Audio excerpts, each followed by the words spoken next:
Alright everyone, it's time for Vermont Issues, episode 59. Vermont beer becomes a major power. I covered Vermont beer earlier on in the series. It wasn't that long ago. I think it was towards the beginning, like maybe a month and a half or so. Our level of brewing in the state of Vermont is inclining rapidly. Like, I can remember, a decade ago, we had a couple kinds of beer, and it was nice, but it was seen generally as just, it's a niche industry because you slapped Vermont on it. Now breweries are everywhere, to the point at which eventually, I guess, every township will have its own brewery. That's good because it provides some working and middle-class jobs, as opposed to the true low-end, dead-end jobs that tend to be created in a state like Vermont with socialist tax programs. So it is good that we've got some industry going on. It's one of the few industries that the state will actually allow in for the most part. That or tech or green energy. Everything else they don't really want. Maybe a bakery or something like that. Even then, you got to comply with all their weird regulations. We've got some distilleries now too. And also wineries are going up because of climate change, which is, whatever. We can actually grow wine grapes now here, as opposed to in the past, Concord grapes maybe would sort of make it, and that's, not necessarily the kind that most people would want in their wine. So you have to put Vermont on the label and double the price to make a profit or something like that, sell it to tourists. But I've tried various Vermont beers and wines and stuff. Now, they are quite good, compared even to microbrews that are found elsewhere that have been available, like Goose IPA, which I believe got bought out by Coors, actually not that long ago, or was it Budweiser, or one of these other companies. Now, we do have very good beer. Beer tourism would definitely be near the top of your list for Vermont, up there with skiing and maple at this point. But I will say again, because this has to be said when we're on this topic, it is funny to see our political infrastructure talking about how it's confused over whether marijuana should be legal, while actually saying, hey, everybody, drink up. This is an American tradition to get flat out drunk. There is a little bit of hypocrisy there. I would even say there's a little bit of hypocrisy among people in the population when it comes to this issue. Like, oh, a new brewery, how wonderful. Some jobs, and people can drink a nice beer.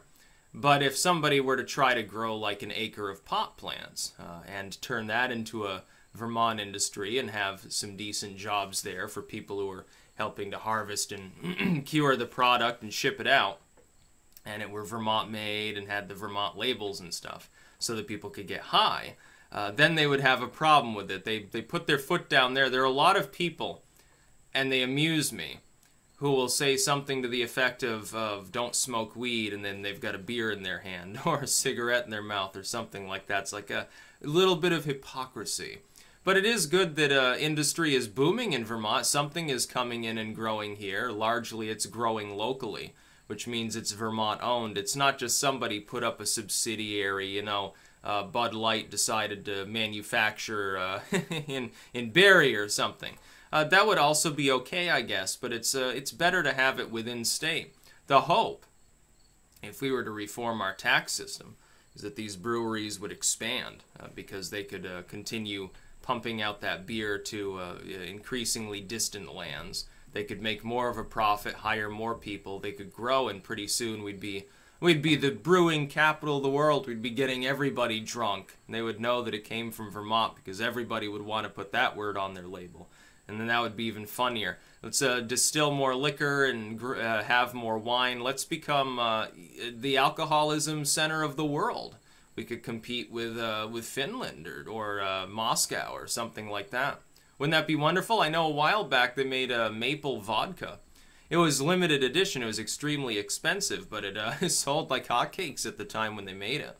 And people thought it was wonderful. There were write-ups about it. I only tried it once. Because actually one of my roommates at UVM had a bottle, which I believe at that point was 2 years old. Like, he'd been storing it for a rainy day, very slowly sipping it away. It was superior to, the shitty, $10 a gallon style vodka, the stuff that you get really, really cheap, that you can get that has sort of a motor oil taste to it. Oh, it was pure and clear, like almost no nothing other than a little bit of alcoholic sting, honestly. And so, yeah, Vermont is continuing to make drugs. It's just that we're not making the kind of drugs that perhaps in the past we were most known for, which is, you know, a little bit of pot or something like that. I won't partake. I will partake in the alcohol, though. That's fine. But it's got to be wine. At this point, I don't even really drink beer, and I've never gone for liquor much. So it's good that Vermont has wineries going up, too.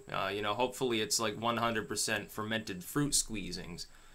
So there's a, you know, it's a fruit food serving for your day. It's good for you as opposed to getting a bread serving from beer. Yeah, I'm joking, but you understand what I mean. So yeah, drink responsibly. Don't drink and drive.